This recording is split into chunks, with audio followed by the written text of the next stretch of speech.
What is going on, everybody? BobbyFi with my man Eric Sheets Haber. We are going to be talking NFL Showdown. We just had a long basketball one, which was great, but it's a big slate for basketball. We have just one game to talk about this time, Sheets. So any sort of overall take? I know we talked about it a little bit in the other video about, you've got the Rams plus 3.5, I think, tonight. I'm sorry, the Niners. I actually, after what happened to Arizona yesterday, we could call it an aberration. I'm very worried I'm worried the Niners might end up being bad. Oh, they're awful. But I think the Rams are really good. So they are.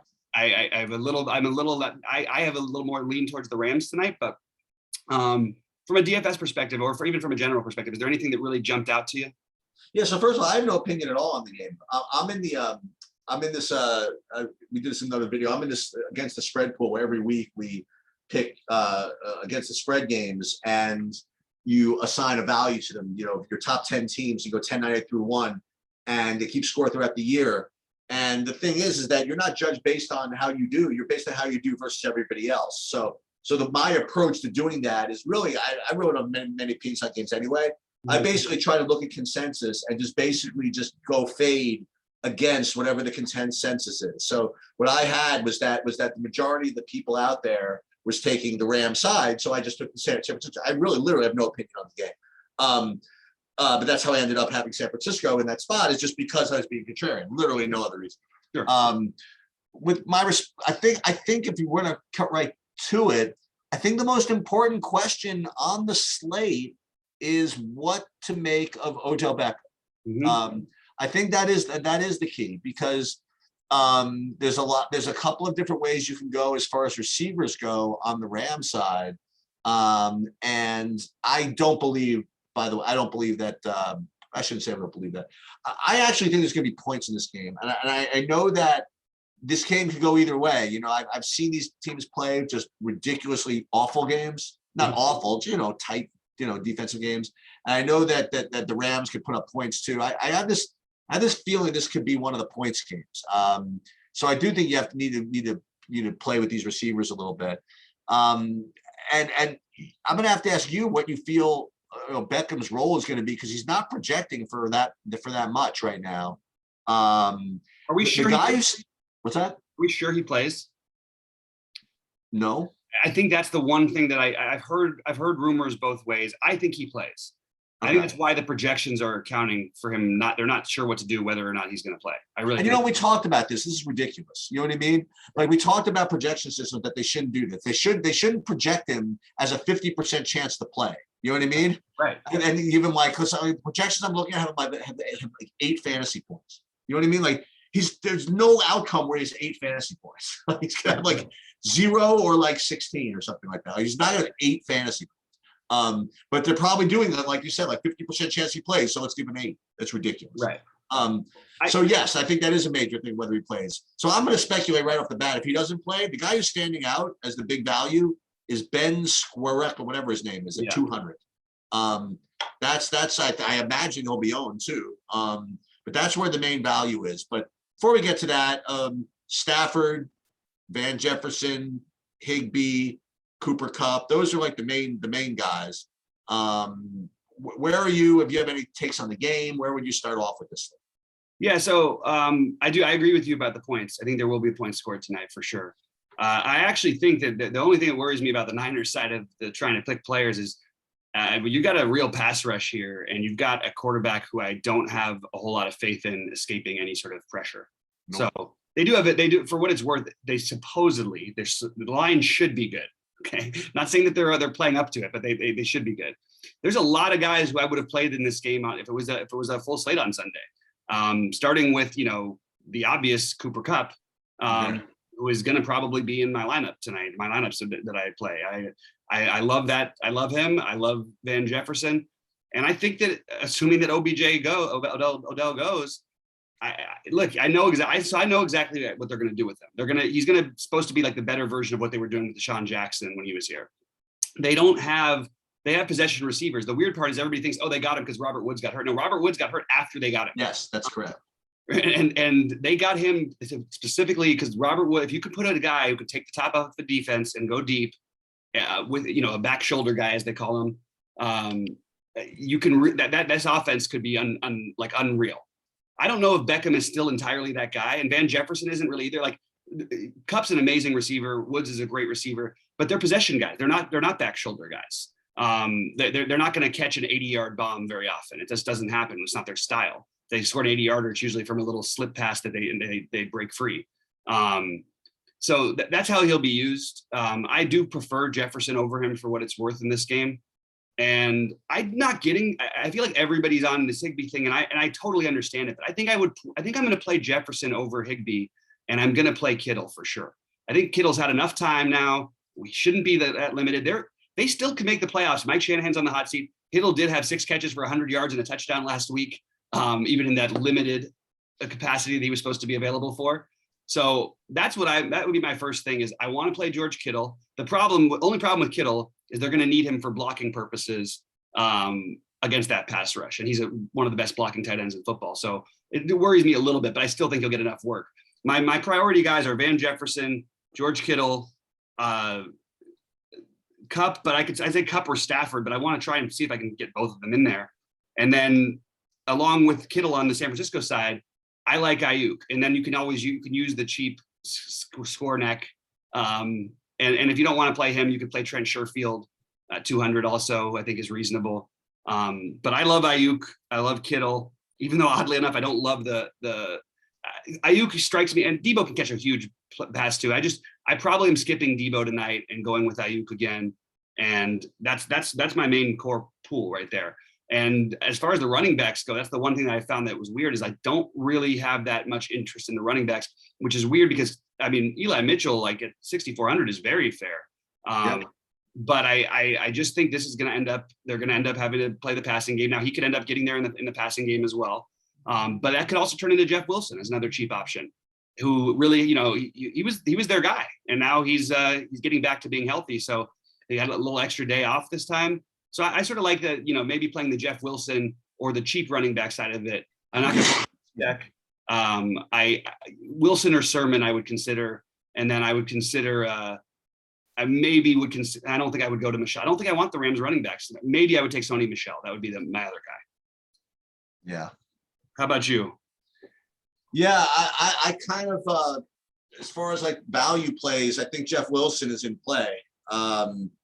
I do think Mitchell's obviously the better play, but I think Wilson is in play. I think he's very live for red zone looks. If you get down there. I agree with your overall take on, by the way, on the San Francisco side of this. I think that you tell me their line's back, whatever, but Garoppolo's he's just the freaking worst. Okay. And he throws off his back foot, and you gotta throw it off his back foot with Aaron Donald rushing, and you know, and I don't know, man.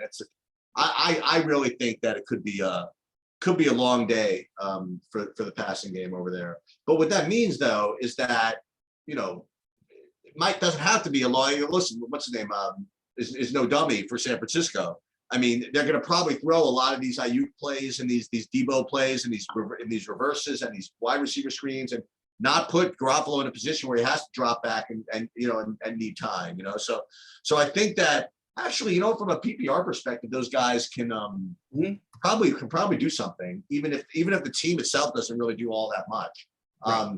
The other thing is that, you know, there's a guy I also want to highlight again, only because the Showdown slate. This guy always seems to get there in these freaking Showdown slates, is Kyle Juszczyk. I don't know where, how, and who, but he's always in the game when you're rooting for somebody else.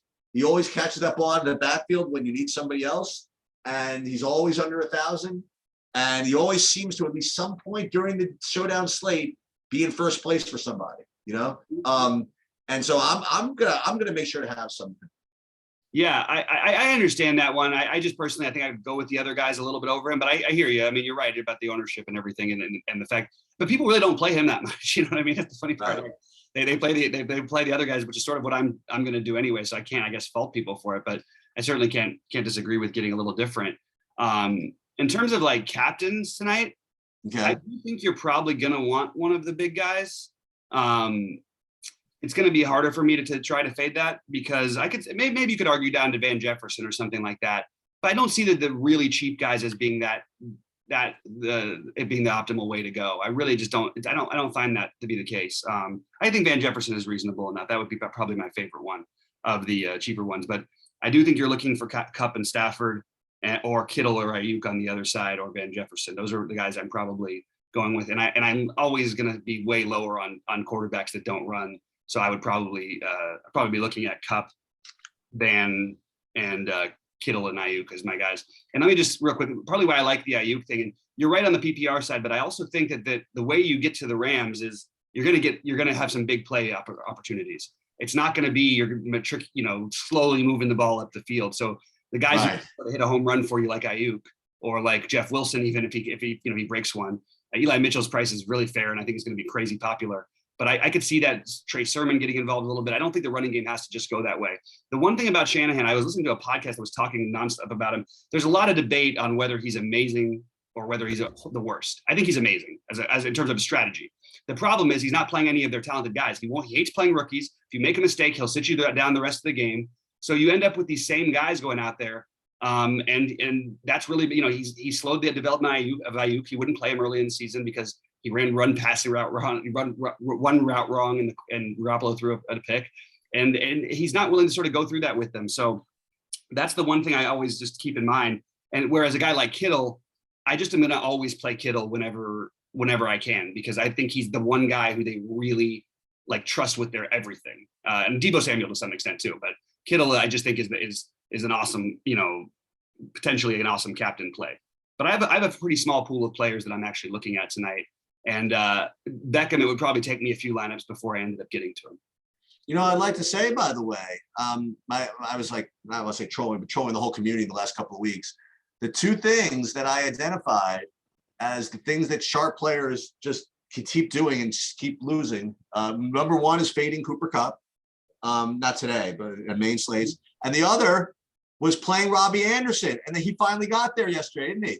Because you know what happens? They put Cam back in there. Exactly. And then, of course, they run that little play for right. I'm like, oh my God, here it is. It didn't go too crazy. If he put up 35, I was going to have some serious issues with myself, because I played other receivers in that price range. Okay. It would have been really, really painful to watch him go off and what could have been a massive winning day. So at least he only put up a decent game, not a crazy. Yeah. I agree with you about the we've been trying to fade Kupp. And by the way, I think that there's still merit on big slates to keep doing that. I'm having a very hard time seeing how he doesn't get there tonight, personally. I don't care how good the coach or how they tried to scheme. He's just too good of a route runner. They run too many things from near the line of scrimmage. He'll catch 8 balls that are probably thrown 5 yards, from the line of scrimmage. He's going to just get there some way or another. You're going to want those raw points on this kind of a slate. I wouldn't be playing Garoppolo. That's what I would say. I'll play their receivers and I'll play their passing game, but I'm still not going to play Garoppolo. You also, because you don't even know that it's going to be coming from Garoppolo. It's one thing. Right. That out as well. And you can't play all the most expensive guys. So Garoppolo is the one I'm sort of sitting out. Where are you with the Rams running game? Yeah, I think that if I did either of it, I would take Michelle because of the low ownership. But I don't think I'm all that interested in this one for some reason. I just think I like the passing game so much with where they're priced and everything that's why I'm ending up over there. But yeah, I mean, sure, it's it does feel weird to my whole thing on these showdown sites is always playing the backup running backs and all these things. But I just don't find myself as interested in doing it today, personally. Yeah. Where are you with kickers and defenses today? Is this the kickers and defense type of slate, you think? Not for me, but I don't mind if you want to take a shot on the Rams defense or the Rams kicker. That would be the route I would go. Yeah, I don't like the San Francisco defense today. I mean, I like the San Francisco defense in general, but I don't need to play defenses against the Rams. I agree. I think the Rams defense is more in play than San Francisco's. And like I said, Jimmy Garoppolo's playing off his back foot, and if one of the other things about wide receiver screens and all the short passes, they can get tipped, and I don't know. So it's I just feel as though I did the way I did last week is I just don't think the defense is going to score enough to. I think the position players are just going to do well enough that to not need them. But so I guess it does come down to Beckham somewhat, right? So let me ask you a question: if Beckham is in, does that 200 guy become out of play? Definitely not as good of a play. I think he's already still a little over projected, possibly, but Right. but no, I think that he's still be in play because they we saw them. They've been using 4 receivers. Deshaun Jackson was getting targets in the same games that Van Jefferson was when Robert Woods and Kupp were out there. So I think that he'd still be completely in play. Like he wouldn't be like inactive or anything like that. If It's possible, but we would know about that beforehand. okay.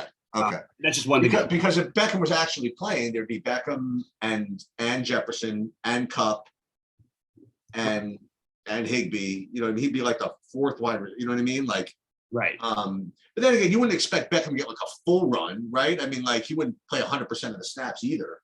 No. So maybe that 200 guys didn't play regardless. I mean, remember 200 is not a lot. Right. You literally need 1 catch. Right. Yeah, no, it's and by the way, the guy who won the showdown last night on the he won it solo on the in the 222.